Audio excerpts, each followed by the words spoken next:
Friends, कैसे हैं आप लोग। मेरे चैनल रूही एडुकेटर पे आप लोगों का बहुत बहुत वेलकम है फ्रेंड। और मैं हूँ रूही। और फ्रेंड, आज मैं आप लोगों के लिए जो चैप्टर लेकर के आई हूँ वो है फिज़िक्स का फोर्सेस एंड जो लॉ ऑफ मोशंस हैं वो हम लोग देख रहे थे। तो ये चैप्टर में हमने न्यूटन के सेकेंड लॉ तक कंप्लीट कर लिया था। इसके न्यूमेरिकल्स भी देखे थे, जो एग्जाम्पल्स दिए हुए हैं वो सारे सब हमने समझ लिए थे। और आज मैं थर्ड लॉ ऑफ मोशन लेकर के आई हूँ फ्रेंड। और फ्रेंड, मेरे जो चैनल है इस पे जो बायोलॉजी और साइंस है वो दोनों ही पढ़ाई जाती है। तो जो भी कैंडिडेट, जो भी स्टूडेंट्स साइंस एंड बायोलॉजी के एग्ज़ाम्स की प्रिपरेशन कर रहे हैं, जितने भी टीचिंग एग्ज़ाम्स आने वाले हैं उनकी प्रिपरेशन कर रहे हैं, तो वो लोग मेरे चैनल को ज्वाइन कर सकते हैं। इस पे मैंने बायोलॉजी, फिज़िक्स एंड केमिस्ट्री के MCQs बहुत ही अच्छे अच्छे अपलोड किए हुए हैं विद एक्सप्लेनेशन। तो आप लोग उसको ज़रूर देखिएगा फ्रेंड। और बायोलॉजी के तो MCQs बहुत ही ज़्यादा नंबर में बहुत पहले से ही अपलोड हो रहे हैं, चैनल पर हैं। और फिज़िक्स एंड केमिस्ट्री के लिए theory, it means concept clearing जो पार्ट है, प्लस उसके बाद आपका जो MCQs है वो भी अपलोड हो रहा है। तो आप लोग दोनों देख सकते हैं। जितने भी लोग मेरे चैनल पर हैं उनको बहुत ही थैंक यू है मेरा। और जितने भी लोग चैनल देख रहे हैं और सब्सक्राइब नहीं किया है, प्लीज़ सब्सक्राइब कर लीजिए, सपोर्ट करिए टीचिंग को। और आप नोटिफिकेशन लेते रहिए, जैसे ही लेक्चर अपलोड होगा आपको मिल जाएगा और आपके सर्च में बहुत ही जल्दी आप लोग उसको सर्च भी कर पाएंगे। तो चलिए आज हम स्टार्ट कर देते हैं Newton's third law of motion. तो देखिए, ये जो न्यूटन का थर्ड लॉ ऑफ मोशन है ये क्या कहता है। ये जो मोशन का लॉ है ये कहता है कि जब भी कोई ऑब्जेक्ट, कोई भी फोर्स किसी दूसरे ऑब्जेक्ट पर लगाती है, यानी कोई भी एक वस्तु किसी दूसरे वस्तु पर कोई भी एक फोर्स लगाती है, तो क्या होता है, जो दूसरी ऑब्जेक्ट होती है वो भी तुरंत ही इंस्टेंटेनियसली एक फोर्स वापस पहले वाले ऑब्जेक्ट पर लगाती है। यानी कि जिसको ऐसा कह सकते हैं कि पुश एंड पुल। या तो फिर आप इसका एक एग्जाम्पल बहुत अच्छा समझ सकते हैं जो मैं आगे आने वाले जो मैं पढ़ा रही हूँ उसमें भी आपको तुरंत मिल जाएगा। तो देखिए यहाँ पे जो आ रहा है एग्जाम्पल वो क्या है। और यहाँ पे जो ये जो फोर्स होते हैं, ये जो एक दूसरे के ऊपर क्रिया प्रतिक्रिया हो रही है, एक्शन एंड रिएक्शन फोर्स होते हैं। ओके। और ये दो फोर्सेस जो हैं वो हमेशा इनका जो मैग्नीट्यूड होगा वो इक्वल होगा। ओके, इनका मैग्नीट्यूड हमेशा इक्वल होगा, परिमाण हमेशा बराबर होगा। और लेकिन इनकी जो डायरेक्शन है वो क्या होगी, अपोजिट होगी। ये अपोजिट डायरेक्शंस में लगेंगे। ओके। नाउ अब ये जो फोर्स होते हैं, ये जो फोर्स होता है वो क्या होता है, ये डिफरेंट ऑब्जेक्ट्स पर होता है and never on the same object. Very important point है यहाँ पे कि ये जो फोर्स होता है, एक्शन रिएक्शन का फोर्स जो है वो डिफरेंट ऑब्जेक्ट्स पर होगा, वो सेम ऑब्जेक्ट्स पर नहीं होगा। Okay. And never on the same object, एक वस्तु पर, एक ही वस्तु पर नहीं लगेगा, अलग अलग वस्तु पर लगता है। In the game of football sometimes we while looking at the football and trying to kick it with a greater force। देखिए, इस फुटबॉल के गेम इसका एक अच्छा एग्जाम्पल है। इसमें होता क्या है, फुटबॉल को जो है हम लोग या कोई भी प्लेयर है वो फुटबॉल को क्या करता है, किक मारता है, हिट करता है उसको अपने पैरों से ग्रेटर फोर्स के साथ, और वो टकराती है। फिर ये क्या करती है, कोलाइड होती है with the player of opposite team. दूसरे टीम का जो प्लेयर होता है वो उस फुटबॉल को लेने की कोशिश करता है। मैच तो आप सभी लोगों ने फुटबॉल का देखा होगा, किस तरीके से बॉल को लेने की कोशिश की जाती है। नाउ ये इस केस में दोनों ही हर्ट होते हैं। ओके, कैसे कैसे दोनों को ही फोर्स पता चलता है, दोनों ही हर्ट होते हैं। कैसे, each applies a force to the other, एक दूसरे पर दोनों फोर्स अप्लाई करते हैं। ओके। नाउ अब यहाँ पे ये जो फोर्स है ये पेयर में होता है। तो ये कहते हैं, ये कहा जा रहा है कि there is a pair of forces, और कोई एक फोर्स नहीं है यहाँ पे, जो फोर्स है उसका पेयर है। और जो दो अपोजिट फोर्सेस हैं इनको एक्शन एंड रिएक्शन फोर्सेस भी कहा जाता है। ओके। इन मतलब एक का एक्शन है तो दूसरे का रिएक्शन है। और इसको क्या कहते हैं, हमने फुटबॉल का जो मैच है इसमें अभी भी समझ लिया है एक्शन रिएक्शन का, और बहुत सारे इसके एग्जाम्पल हैं। अभी आप जब जब गन से शूट करते हैं उस वाले एग्जाम्पल को भी ले सकते हैं कि जब भी हम लोग गन चलाते हैं तो क्या होता है कि जो बुलेट है वो गन से जब निकलती है तो थोड़ा सा हमें झटका फील होता है, पीछे की तरफ ऐसे धक्का लगता है। तो ये भी होता है, एक्शन हम लोग करते हैं देन उसका हमको रिएक्शन मिलता है। तो यहाँ पे देख लीजिए, एक स्प्रिंग बैलेंस का भी दिया हुआ है, इसको भी देख लेते हैं। तो स्प्रिंग बैलेंस का पिक्चर दिया हुआ है, इसमें भी सिर्फ यही बताया हुआ है कि एक्शन एंड रिएक्शन होता है किस तरीके से। ये स्प्रिंग बैलेंस है, action and reaction forces are equal and opposite. अब हमको जो आगे देखना है वो क्या देखना है, देख लीजिए। यहाँ पे मैं अब आपको बताने जा रही हूँ। नाउ ये जो पार्ट है मैं यहाँ पे अब आपको ले चलती हूँ। इसमें ये लिखा हुआ है कि हमें यहाँ पे ये ध्यान देने की बात है कि ये जो एक्शन और रिएक्शन फोर्सेस होते हैं वो हमेशा मैग्नीट्यूड में इक्वल होते हैं। ओके, नोट करना है ये, important to note that even though the action and reaction forces are always equal in magnitude. Okay, लेकिन जो फोर्स होता है वो एक्सेलरेशन प्रोड्यूस नहीं कर सकता है इक्वल मैग्नीट्यूड का। ओके, ये इक्वल मैग्नीट्यूड का एक्सेलरेशन प्रोड्यूस नहीं कर सकता है। ऐसा हो सकता है कि कर भी ले और ऐसा हो सकता है ना कर सके, तो may not produce acceleration of equal magnitude. तो अब यहाँ पे देखिए क्यों होता है ऐसा। ऐसा इसलिए होता है क्योंकि ये जो फोर्सेस होते हैं वो डिफरेंट ऑब्जेक्ट्स पर होते हैं और ये जो ऑब्जेक्ट्स होते हैं वो डिफरेंट मासेस के होते हैं। ओके, ये डिफरेंट ऑब्जेक्ट्स पर फोर्स भी लग रहा है और मास भी जो है उनका, उन ऑब्जेक्ट्स का, उन चीज़ों का, वो क्या है, अलग अलग है। ऐसा इस कारण से होता है। तो ये सारे पॉइंट्स आपको समझने हैं। ये एग्ज़ाम में क्वेश्चन के फॉर्म में ये सब चीज़ें आती हैं, पूछी जाती हैं, तो आप लोग इस पर ध्यान दीजिएगा। नाउ अब गन फायरिंग का है। गन फायरिंग पे भी काफ़ी क्वेश्चंस भी आते हैं, तो यहाँ पे देख लेते हैं। जब भी कोई गन फायर की जाती है तो क्या होता है, ये आगे की तरफ, आगे जो हम लोग बुलेट, जब गन को शॉट करते हैं तो बुलेट निकलती है। ओके, तो it exerts a forward force on the bullet. तो ये बुलेट पे फॉरवर्ड फोर्स यानी आगे की तरफ जो है एक फोर्स लगाता है। नाउ बुलेट क्या करती है, bullet exerts an equal and opposite force on the gun, और बुलेट इक्वल फोर्स और अपोजिट फोर्स गन पर लगा देती है और इसकी वजह से क्या होता है, this results in the recoil of the gun, और जो गन होती है वो रिकॉइल करती है। नाउ अब ये जो गन होती है उसका मास तो पता है आपको कि वो ज़्यादा होता है, बुलेट का मास बहुत कम होता है, तो बुलेट के मास से बहुत ज़्यादा होता है। तो ये जो एक्सेलरेशन होता है गन का वो बहुत ही कम होता है than the acceleration of bullet. तो बुलेट के एक्सेलरेशन के कम, बुलेट छोटा होता है, उसका एक्सेलरेशन बहुत ज़्यादा हो जाता है, उसकी स्पीड भी बहुत ज़्यादा होती है, इस वजह से एक्सेलरेशन जो होता है बहुत ज़्यादा बढ़ जाता है। और जो गन का एक्सेलरेशन होता है वो इसके कंपैरिजन में कम होता है। यहाँ पे यही चीज़ बताई गई है कि दोनों के मास अलग हैं, उस मास की वजह से एक्सेलरेशन जो वो फील कर रहे हैं वो भी डिफरेंट है। ओके, अब यहाँ पे जो थर्ड लॉ ऑफ मोशन है इसको एक और एग्जांपल से बताया गया है, ये भी देख लेते हैं। When a sailor jumps out of a rowing boat, जब कोई भी सेलर है वो किसी भी बोट से जो कि रो कर रहे हैं उससे अगर वो जब कूद जाता है तो क्या होता है, जो सेलर होता है वो फॉरवर्ड कूदता है, लेकिन जो फोर्स लगता है बोट पे वो उसको पीछे की तरफ ले जाता है। यानी कि सेलर तो आगे जंप कर रहा है लेकिन बोट पीछे की तरफ जाती है। तो यहाँ पर आप लोगों ने देख लिया है, यहाँ पे गन की पिक्चर बनी हुई है, a forward force on the bullet and recoil the gun. तो ये फेमस एग्जांपल्स हैं ये सारे एक्शन एंड रिएक्शन के, ये आप यहाँ पे देख सकते हैं फ्रेंड। ये देख लीजिए, ये सेलर वाला भी आपको दिखाया गया है कि कैसे ये जो सेलर है वो आगे जा रहा है और बोट जो है वो पीछे चली जाएगी। ओके, तो अब यहाँ पर एक बच्चों का कार्ड का भी एग्जाम्पल दे रखा है। नाउ अब हमें क्या देखना है, हमें कंजर्वेशन ऑफ मोशन देखना है। ओके, तो अब हम लोग कंजर्वेशन ऑफ मोशन देख लेते हैं। एंड अच्छा, यहाँ पे एक चीज़ मैं और बता दे रही हूँ, स्केट बोर्ड वाला, जो बच्चे स्केट बोर्ड पे खड़े हैं वो भी आपने देखा। तो यहाँ पे होता क्या है, जो स्केट बोर्ड्स होते हैं वो इफ़ेक्टिव नहीं होते हैं। क्यों? Because it is difficult to maintain straight line motion, क्योंकि इस केस में स्ट्रेट लाइन मोशन को मेंटेन करना मुश्किल हो जाता है। तो यहाँ पे यही बताया गया है, ये देख लीजिए। तो ये जो बच्चे दो हैं स्केट बोर्ड पे खड़े हुए हैं। चलिए अब हम लोग आगे बता लेते हैं कंजर्वेशन ऑफ मोमेंटम, ये यहाँ पे इम्पॉर्टेंट है, तो यहाँ पे ये देख लेते हैं। नाउ कंजर्वेशन का क्या मतलब हुआ, कंजर्वेशन ऑफ मोमेंटम का क्या मतलब हुआ, कैसे देखेंगे। सपोज़ यहाँ पे हमारे पास दो ऑब्जेक्ट हैं, टू बॉल्स हैं सपोज़, और उनका जो मास है वो क्या है, ma है ए के लिए और mb है बी के लिए, बी बॉल के लिए, और ये सेम डायरेक्शन में ट्रैवल कर रहे हैं। ओके, और स्ट्रेट लाइन पे ट्रैवल कर रहे हैं। ओके, सेम डायरेक्शन में स्ट्रेट लाइन पे ट्रैवल कर रहे हैं।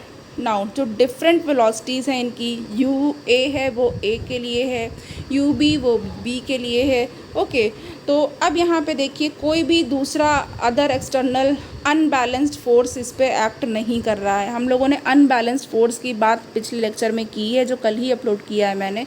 उसमें आप लोग balancing force and unbalancing force देख लीजिएगा। अनबैलेंसिंग फोर्स की वजह से ही कोई ऑब्जेक्ट मोशन में आता है। ओके, अगर फोर्स बैलेंस हो जाएगा तो एक दूसरे को नलीफाई कर देगा, तो ऑब्जेक्ट में कोई डिस्प्लेसमेंट नहीं होगा, कोई मोशन नहीं होगा। तो यहाँ पे देख लीजिए, अब जो यू ए है ये माना गया है कि जो वेलोसिटी है ए की वो ज़्यादा है बी से। तो जो दो बॉल्स हैं वो एक दूसरे से कोलाइड करती हैं। ओके, और यहाँ पे जो फिगर है, जो पिक्चर है, उसको यहाँ पे आप लोग देख लीजिए। नाउ कोलिजन से पहले यहाँ पे एम ए है, वेलोसिटी यू ए है, एम बी है, वेलोसिटी यू बी है, कोलिजन से पहले है।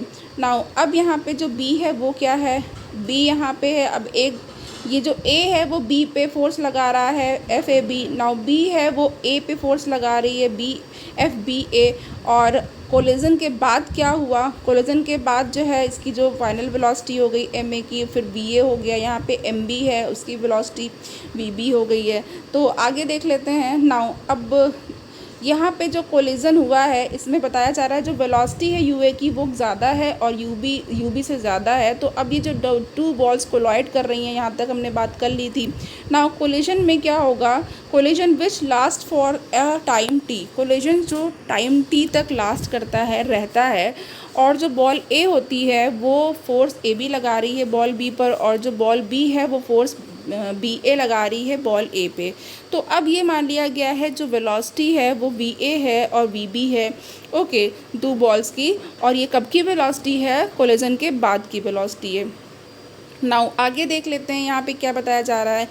अब यहाँ पे देखिए जो मोमेंटा है बॉल ए का पहले और जो बाद में है, तो वो क्या हो जाएगा, पहले है तो हम इसकी इनिशियल वेलोसिटी जो यू हमने मानी थी पहले कोलिजन से पहले वो ले रहे हैं, तो ए में यू ए ले रहे हैं।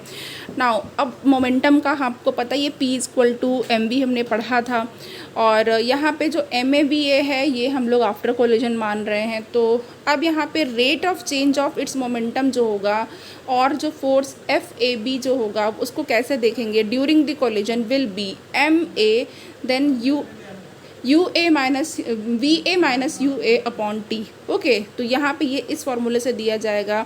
जो कोलिजन होगा, रेट ऑफ कोलिजन होगा, तो rate of change of momentum जो होगा वो या एफ ए बी होगा, उसको कोलिजन में हम लोग ऐसे दे सकते हैं।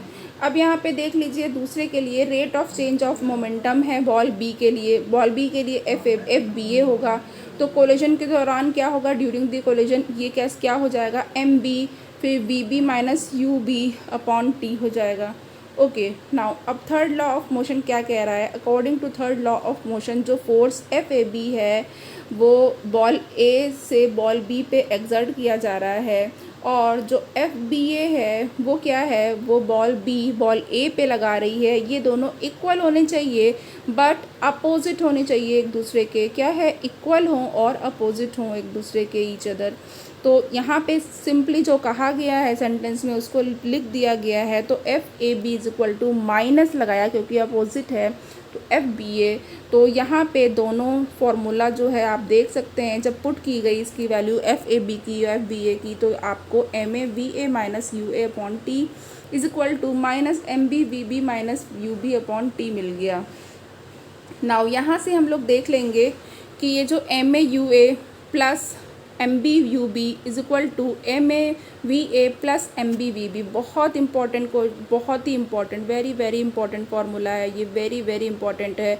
एग्ज़ाम में क्वेश्चन ज़रूर आता है इस मोमेंटम के चैप्टर से। थर्ड लॉ ऑफ न्यूटन्स का जो थर्ड लॉ है, law of action and reaction, ये वाला ये ज़रूर आता है। ओके, तो आप लोग इसको ज़रूर तैयार करिएगा, ज़रूर तैयार कर लीजिएगा। नाउ अब यहाँ पे देख लीजिए M A U A plus M B U B है, वो किसके इक्वल है, वो क्या है, टोटल मोमेंटम है। किसका है, टू बॉल्स ए और बी का पहले और जो कोलिजन के बाद हुआ, ये क्या है, M A we A plus M B we B, और इनका जो टोटल मोमेंटम है कोलिजन के बाद ये। नाउ अब यहाँ पर क्या ऑब्जर्व किया जा रहा है, जो टोटल मोमेंटम है दो बॉल्स का वो अनचेंज्ड रहता है, यानी कि कंजर्व्ड रहता है, रिमेन्स अनचेंज। देखिए यहाँ पे लिखा हुआ है कि ये कंजर्व्ड रहता है, ये चेंज नहीं होता है। और क्यों, और इस पर कोई भी एक्सटर्नल फोर्स नहीं एक्ट कर रहा है, इस केस में ये बिल्कुल चेंज नहीं होता है, अनचेंज रहता है। तो ये आपको समझ लेना है। नाउ यहाँ पे अब देखिए, जो आइडियल कोलिजन का एक्सपेरिमेंट है तो उसमें क्या होता है, जो मोमेंटम का जो सम है दो ऑब्जेक्ट्स का वो कोलिजन के पहले इक्वल होता है, जो बाद में कोलिजन होता है आफ्टर कोलिजन उसका सम के इक्वल होता है। तो क्योंकि यहाँ पे कोई भी एक्सटर्नल अनबैलेंस्ड फोर्स ही नहीं लगा हुआ है, हम इसको नेग्लेक्ट कर रहे हैं, कोई फोर्स नहीं मान रहे हैं, इसलिए ऐसा होता है। इसको क्या बोला जाता है, law of conservation of momentum. इसे law of conservation of momentum कह सकते हैं। और ये जो स्टेटमेंट है उसको इस तरीके से भी दिया जा सकता है कि जो टोटल मोमेंटम है दो ऑब्जेक्ट्स का वो अनचेंज रहता है या फिर कंजर्व्ड रहता है बाय द कोलिजन। ओके, तो ये भी हम लोग इसको इस तरीके से भी रिप्रेजेंट कर सकते हैं, कह सकते हैं। तो आपके सामने सारी चीज़ें आ गई हैं यहाँ पे। कंजर्वेशन जो लॉ है इसका, मोमेंटम का जो कंजर्वेशन लॉ है, इसके लिए आप लोग देख सकते हैं यहाँ पे। नाउ एक्टिविटी वगैरह है यहाँ पे, तो हमें ये एक्टिविटी नहीं देखनी है। नाउ अब हम सीधे न्यूमेरिकल्स पे आ जाएंगे और यहाँ पे देखते हैं हम न्यूमेरिकल क्या है, यानी जो आपका एग्जाम्पल है उसको देख लेते हैं। अब बुलेट ऑफ मास 20 ग्राम, एक बुलेट है जिसका मास 20 ग्राम है, वो हॉरिजॉन्टली फायर की गई है और जो वेलोसिटी है वो 150 मीटर पर सेकेंड है और एक पिस्टल से ही फायर की गई है और पिस्टल का जो मास है वो 2 किलोग्राम है। तो ये कहा जा रहा है कि जो पिस्टल की रिकॉइल वेलोसिटी होगी वो क्या होगी। बहुत अच्छा क्वेश्चन है, वेरी इंपॉर्टेंट क्वेश्चन है, इसी तरह के क्वेश्चंस पूछे जाते हैं एग्ज़ाम में। तो यहाँ पे देखिए हमारे पास क्या हो जाएगा। नाउ जो मास है बुलेट का वो कितना है, m1 है मान लिया, और ये 20 ग्राम। ओके, और जो मास है पिस्टल का वो m2 है, वो 2 किलोग्राम का है। और जो इनिशियल वेलोसिटी है बुलेट की u1 है एंड जो पिस्टल की है वो u2 है और 0 है। और जो फाइनल वेलोसिटी है बुलेट की वो v1 है और ये है plus 150 metre per second. And जो बुलेट की डायरेक्शन जो ली गई है वो लेफ़्ट से राइट की तरफ ली गई है, पॉजिटिव ली गई है कन्वेंशन बाई कन्वेंशन। और ये माना जा रहा है कि जो v है वो रिकॉइल वेलोसिटी है पिस्टल की। तो अब यहाँ पे देखना है हमको आगे। नाउ अब यहाँ पे जो टोटल मोमेंटा है पिस्टल का और जो बुलेट का फायर करने से पहले, तो अब क्या होगा, जो गन है फायर करने से पहले तो रेस्ट ही में रही होगी, उसको वो कोई रिएक्शन नहीं हो रहा है, कुछ भी मोशन नहीं हो रहा है, रेस्ट में रखी हुई है। ओके, तो अब यहाँ पे क्या हो गया, हमने क्या यहाँ पे निकाल लिया। Now 2 plus 0.02 kilogram into 0 metre per second. तो यहाँ पे ये क्या हो गया, 0 kilogram metre per second. Okay, जब ये रेस्ट में थी। नाउ टोटल मोमेंटा पिस्टल का और बुलेट का जब ये फायर की गई, तो अब फायर करने पे जो टोटल मोमेंटा होगा, अभी हमने टोटल मोमेंटम का फॉर्मूला तो बताया ही है। तो यहाँ पे देख लीजिए m ये 0.02 kilogram into plus 150 metre per second. Okay, तो ये जो है बुलेट के लिए है। नाउ अब यहाँ पे प्लस क्या ऐड किया गया, अब इसमें ऐड किया है पिस्टल का। तो पिस्टल का जब mv ऐड किया गया तो पिस्टल के लिए जो मास है वो 2 किलोग्राम है और जो वेलोसिटी है वो v ही रखी गई है, वही निकालनी है हमको रिकॉइल वेलोसिटी। तो अब यहाँ पे हम लोग रिकॉइल वेलोसिटी निकाल लेंगे। तो अभी तो यहाँ पे क्या कैसे होगा, इक्वल है फिर 3 + 2v kilogram metre per second. तो अब यहाँ पे देख लेते हैं जो law of conservation of momentum है। तो जो टोटल मोमेंटा है फायर करने के बाद, वो टोटल मोमेंटा जो फायर करने के पहला था वो दोनों एक दूसरे के इक्वल हो जाएंगे। तो यहाँ पे 3 + 2v क्या हो जाएगा, 0 के बराबर हो जाएगा। नाउ वेलोसिटी हम लोग कैसे निकाल लेंगे, velocity equal to -1.5 metre per second. यहाँ पे निगेटिव साइन क्या इंडिकेट कर रहा है कि जो डायरेक्शन है in which the pistol would recoil is opposite to that of bullet. Okay, bullet की डायरेक्शन के अपोजिट है जो कि आपकी गन या पिस्टल की रिकॉइल की वेलोसिटी है, इसीलिए इसको निगेटिव साइन दिया गया है, that is right to left, और ये राइट टू लेफ़्ट है। नाउ अब यहाँ पे देख लीजिए, यहाँ पे पिक्चर भी बनी हुई है रिकॉइल ऑफ पिस्टल पहले जब फायर नहीं किया गया था, उसके बाद फिर फायर किया गया धाएँ से, तो फिर उसके बाद बुलेट आगे भाग गई है, वो 150 मीटर पर सेकंड की स्पीड से बिल्कुल छूट गई। और जो गन चला रहा था, जो भी आदमी या कोई भी, तो उसको थोड़ा सा धक्का लगा। रिकॉइल वेलोसिटी उसकी जो है ये v है। ओके, मास है इसका 2 किलोग्राम और बुलेट का मास 20 ग्राम है। तो इस तरीके से हमने निकाल लिया यहाँ पे। नाउ अब यहाँ पर हम लोग सेकंड एक और एग्जांपल देख लेते हैं। एक एग्जांपल ये है, a girl of mass 40 kilogram. एक गर्ल है जिसका मास 40 किलोग्राम है। ओके फ्रेंड, एक मिनट, मैं हाँ यहाँ पे देख लिया मैंने। ओके, नाउ एक गर्ल है जिसका मास 40 किलोग्राम है। ये हॉरिजॉन्टली ये जंप करती है, और वेलोसिटी क्या है इसकी, हॉरिजॉन्टल वेलोसिटी जो है वो 5 मीटर पर सेकेंड है। और किस पे जंप करती है, एक स्टेशनरी कार्ट पे करती है। और इस कार्ट के जो व्हील हैं उसमें कोई फ्रिक्शन नहीं है, यानी ये फ्रिक्शन लेस व्हील है। तो और जो मास है कार्ट का वो 3 किलोग्राम है। और कह रहे हैं कि what is her velocity as the cart start moving. जब वो कार्ट पे जंप करती है और वो कार्ट फ्रिक्शन लेस है, तो वो कार्ट मूव करना स्टार्ट कर देती है। तो इस केस में उसकी लड़की की, गर्ल की वेलोसिटी क्या होगी। Now assume that there is no external unbalanced force working in the horizontal direction। और ये मान लेना है कि कोई एक्सटर्नल फोर्स नहीं है जो उसको रोकेगा। तो यहाँ पे अब हम लोग को देख लेना है, यहाँ पे देखते हैं कैसे होगा। तो देखिए यहाँ पे हमारे पास नाउ सॉल्यूशन जो है, इसको फ्रेंड मैं थोड़ा मैक्सिमाइज़ करना चाहती हूँ। देखिए ओके चलिए, सॉल्यूशन क्या है, लेट v। अब यहाँ पे ये कह रहे हैं जो v है वो क्या है, वेलोसिटी है गर्ल की। ओके, तो गर्ल की वेलोसिटी है कार्ड पे, वो क्या है, v है। और एक मिनट, इसको सही करना पड़ेगा बेटा, चलो। Now let's v be the velocity of a girl on the cart as the cart start moving. Okay, मान लिया वो जो वेलोसिटी है, जो गर्ल जंप कर रही थी कार्ट पे, उसके बाद कार्ट के साथ वो चलने लगी आगे। जैसे स्केट बोर्ड आप मान लो, तो स्केट बोर्ड पे क्या होता है, मान लीजिए स्केट बोर्ड है, उस पर जंप किया, फिर वो आगे भागने लगा, तो वो वेलोसिटी v मान ली गई है। और जो टोटल मोमेंटम है गर्ल का और कार्ट का इंटरेक्शन से पहले, यानी कि जब वो उस पर जंप नहीं की थी, इंटरेक्शन नहीं हुआ था, तो उस केस में क्या है, 40 kilogram into 5 metre per second ये गर्ल के लिए है, and 3 kilogram into 0 metre per second, क्योंकि कार्ट की कोई वेलोसिटी तब नहीं थी इंटरेक्शन से पहले, इसलिए इसको 0 माना गया है। ओके, तो यहाँ पे जो आएगा वो 200 किलोग्राम पर मीटर पर सेकेंड आ जाएगा। ये आप देख सकते हैं। Now total momenta after the interaction के बाद जो टोटल मोमेंटा है वो क्या होगा, दोनों का मास जो होगा वो ऐड हो जाएगा। 40 किलोग्राम गर्ल का है, 3 किलोग्राम कार्ट का है, और जो वेलोसिटी है वो हमने v मानी हुई है, यही हमको निकालनी है। तो यहाँ पे 43 v kilogram metre per second आ जाएगा। नाउ अब देख लेते हैं जो लॉ ऑफ कंजर्वेशन है उसके according to the law of conservation of momentum.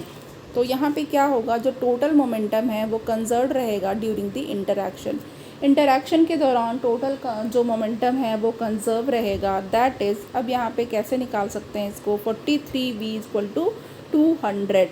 तो यहाँ से v की वैल्यू बहुत ही ईजिली निकाला जा सकता है, 200/43, और ये जो वैल्यू आएगी वो प्लस में आएगी, तो 4.65 मीटर पर सेकेंड ये वेलोसिटी आ गई है। नाउ अब ये जो गर्ल है कार्ड पे वो 4.65 मीटर पर सेकेंड की वेलोसिटी से मूव करेगा, और किस डायरेक्शन में मूव करेगा, इन the direction in which the girl jump, उस डायरेक्शन में जिस डायरेक्शन में गर्ल ने जंप किया था। तो यहाँ पे देख लीजिए ये स्केट बोर्ड ही है जिसको कार्ड कहा गया है, और यहाँ पे गर्ल मूव कर रही है, और फिर ये जो वेलोसिटी है उसकी इस डायरेक्शन में वो आगे बढ़ने लगेगी। ओके, नाउ यहाँ पे देख लीजिए ये बिफोर है, और जब ये जंप कर रही है तो ये जंप करने के बाद यहाँ पे है। ओके, तो यहाँ पे आपको दोनों चीज़ें दिखाई दे गई हैं, मिल गई हैं। अब यहाँ पे हम लोग आगे नेक्स्ट क्वेश्चन जो है एग्जाम्पल उसको भी देख लेते हैं। नेक्स्ट एग्जाम्पल है हमारे पास, 2 hockey players of opposite teams while trying to hit a hockey ball on a ground collide and immediate become entangled। अब यहाँ पे 2 हॉकी प्लेयर हैं, ठीक है, अपोजिट टीम्स के हैं, और वो हॉकी बॉल को हिट करना चाहते हैं, हिट करने की कोशिश कर रहे हैं, और ग्राउंड पे वो कोलाइड करती है, और क्या होता है वो इंटेंगल्ड हो जाते हैं, उलझ जाते हैं। Now one has a mass of 60 kilogram. अब यहाँ पे जो एक है उसका मास है 60 किलोग्राम और जो दूसरा है and was moving with a velocity 5 metre per second, और ये 5 मीटर पर सेकेंड की वेलोसिटी से मूव कर रहा था। और बल्कि जो दूसरा प्लेयर है जिसका मास 55 किलोग्राम है वो faster velocity 6 metre per second से मूव कर रहा था टूवर्ड्स द फर्स्ट प्लेयर। पहले वाले प्लेयर की तरफ वो इस वेलोसिटी से दौड़ा चला आ रहा था, क्योंकि हॉकी की बॉल थी और दोनों प्लेयर थे दौड़ रहे थे बॉल के लिए। ओके, दूसरी जो टीम का प्लेयर था वो उसको लेना चाहता था। Now in which direction and with what velocity will they move after they become entangled. तो ये कहा जा रहा है कि जब दोनों एक दूसरे से उलझ गए या फिर लड़ गए लिपट गए तो उसके बाद फिर वो किस डायरेक्शन में और किस वेलोसिटी से जो है इंटेंगल्ड होने के बाद मूव कर रहे हैं। अब यहाँ पे ये मानना है assume that the frictional force acting between the feet of the two player and ground is negligible, कि जो फ्रिक्शनल फोर्स है और जो एक्ट कर रहा है between the feet of two players और जो ग्राउंड पे जो एक्ट कर रहा है वो हमको बिल्कुल नेग्लिजिबल मानना है, नगण्य मानना है। देख लीजिए यहाँ पर है। अब यहाँ पे ये 60 किलोग्राम के हैं, 5 मीटर पर सेकेंड की वेलोसिटी से कर रहे हैं, दौड़ रहे हैं। और यहाँ पे ये जो हैं सरदार जी ये 55 किलोग्राम के हैं और 6 मीटर पर सेकेंड की वेलोसिटी से दौड़ रहे हैं। नाउ अब यहाँ पे देख लीजिए ये हो गया, इंटेंगल्ड हो गए और इंटेंगल्ड होने के बाद अब यहाँ पे जो मास है इनका वो ऐड हो गया है, 115 किलोग्राम हो गया और जो ये वेलोसिटी है ये बतानी है। तो यहाँ पे हमारे पास अब हम लोग इसको सॉल्व करते हैं, देख लेते हैं सॉल्यूशन क्या है इसका, समझ लेते हैं इसको। तो यहाँ पे जो वेलोसिटी v है वो क्या है, मान लिया कि v वेलोसिटी है of the two entangled player after the collision के बाद इन प्लेयर्स की ये v वेलोसिटी है। और जो टोटल मोमेंटम है तब क्या हो जाएगा, दोनों का मास ऐड हो जाएगा दोनों प्लेयर्स का, m1 + m2 × v। बहुत इंपॉर्टेंट फार्मूला है फ्रेंड, इसको आप लोग हमेशा याद रखिए क्योंकि ये अप्लाई होता है आफ्टर कोलिजन जब हमको वेलोसिटी निकालनी होती है। तो मास ऐड कर देते हैं, वेलोसिटी निकालते हैं। Now 60 + 55 kilogram × v metre per second. तो यहाँ से हमारे पास जो वैल्यू आ जाएगी 115 × v kilogram metre per second आ जाएगी मोमेंटम की। तो अब यहाँ पे equating the momenta of the system before and after, जो पहले मोमेंटा था और आफ्टर द कोलिजन जो मोमेंटा है उसको एक दूसरे के इक्वल कर देंगे।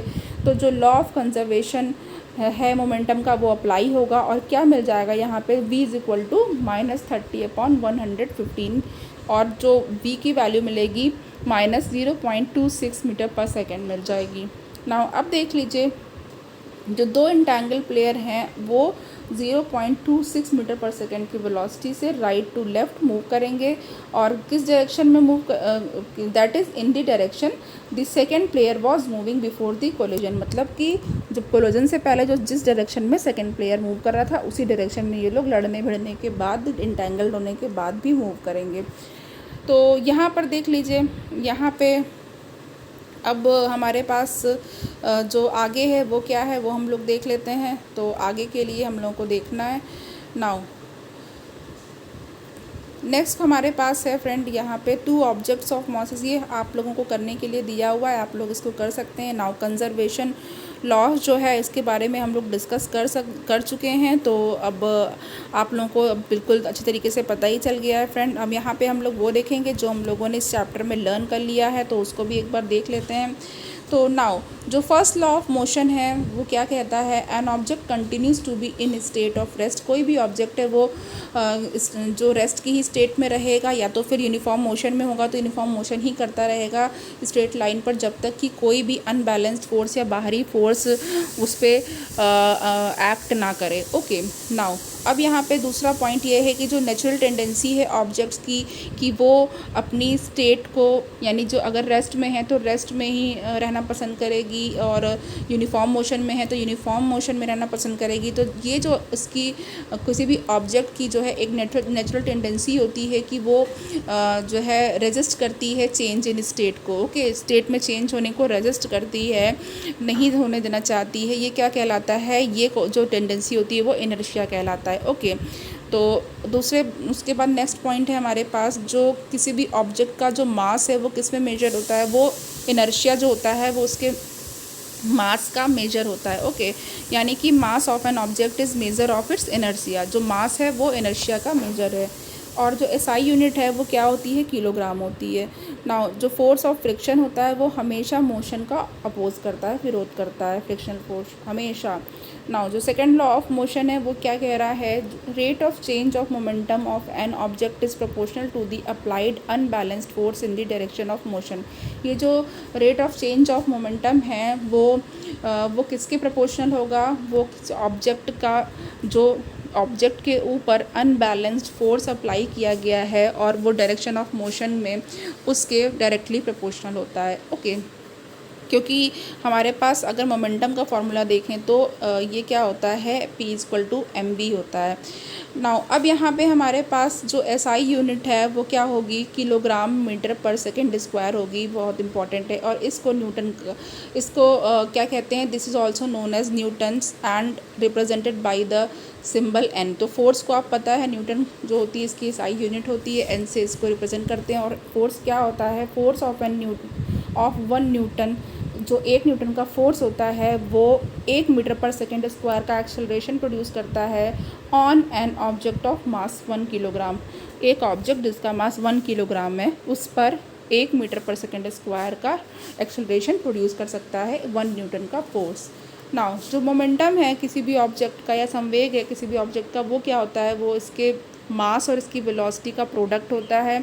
ओके, और उसकी डायरेक्शन जो होती है वो भी सेम होती है, किसके सेम होती है, वेलोसिटी के डायरेक्शन के सेम होती है। नाउ और जो इसकी एसआई यूनिट होती है वो किलोग्राम मीटर पर सेकेंड होती है। अब जो थर्ड लॉ ऑफ मोशन है वो क्या होता है, थर्ड लॉ ऑफ मोशन ये कहता है कि हर एक एक्शन का क्या होता है, इक्वल और अपोजिट रिएक्शन होता है। और ये जो हैं वो 2 डिफरेंट बॉडी पर एक्ट करते हैं। ओके, सेम बॉडी पे नहीं करते हैं, पहले भी बताया जा चुका है। और कोई भी आइसोलेटेड सिस्टम जहाँ पे कोई भी एक्सटर्नल फोर्स वर्क नहीं कर रहा है, जो टोटल मोमेंटम होता है वो हमेशा कंजर्व रहता है, जो संवेग है वो संरक्षित रहता है। उसके बाद फ्रेंड देखिए, अब आपके पास कुछ एक्सरसाइजेज हैं जो चैप्टर से रिलेटेड ही हैं, इसको आप लोग करना चाहें तो अपनी प्रैक्टिस के लिए ज़रूर कर लीजिएगा। ओके, अगर आप लोगों ने इतना ही पढ़ लिया, जो कि आप लोगों का जो सिलेबस है, कुछ लोग सिलेबस भी जानना चाह रहे थे, तो वैसे तो मैंने सिलेबस पहले ही FB ग्रुप पे डाल दिया था कि क्या क्या पैटर्न है। 20 मार्क्स की आपकी जो है जनरल अवेयरनेस है, 20 मार्क्स की रीजनेबिलिटी है, 20 मार्क्स का न्यूमेरिकल एबिलिटी है, ये सारी चीज़ें मैंने वहाँ पे पहले ही रख दी हैं, तो आप लोग वो देख सकते हैं। प्लस अगर इन जनरल सिलेबस की बात करें तो अगर DSSS का जो सिलेबस है, जो लोग जानना चाहते हैं नेचुरल साइंस का, तो वो पूरा सेम वही सिलेबस है जो NCERT का फिज़िक्स एंड केमिस्ट्री का आप जो है जो सिलेबस है 9 से लेके 12 तक आप उसको कंसीडर कर सकते हैं ईज़िली। वो अगर आपने उतना पढ़ लिया तो आपको आपके सब्जेक्ट से कोई भी बेदखल नहीं कर सकता, आपका ज़रूर होगा, आपका सब्जेक्ट बहुत अच्छा क्लियर होगा। और बाकी जो चीज़ें जो जनरल पेपर में सेक्शन A में आती हैं वो तो आप हर एग्ज़ाम के लिए पढ़ते ही रहते हैं। तो फिज़िक्स केमिस्ट्री बायोलॉजी के लिए आपको बिल्कुल भी परेशान नहीं होना है। इस चैनल पे आपको पूरा कवर मैं करा रही हूँ, आई मीन फिज़िक्स भी करा रही हूँ, केमिस्ट्री भी करा रही हूँ, और आप चैप्टर देख ही रहे हैं कि मैं कहाँ से ले रही हूँ, किस तरीके से बता रही हूँ। तो आप लोग कर सकते हैं, ये चूज़ कर सकते हैं, आपकी एक चॉइस है। ओके, और बाकी आप अपना जो भी थ्योरी है या प्रैक्टिस जहाँ से कर रहे हैं करते भी रहिए। तो चलिए फ्रेंड, जो आज के लिए इतना ही, और अपना ख्याल रखिएगा। चैनल को प्लीज़ सब्सक्राइब कर लीजिएगा, लाइक करिएगा, शेयर करिएगा। Thank you so much.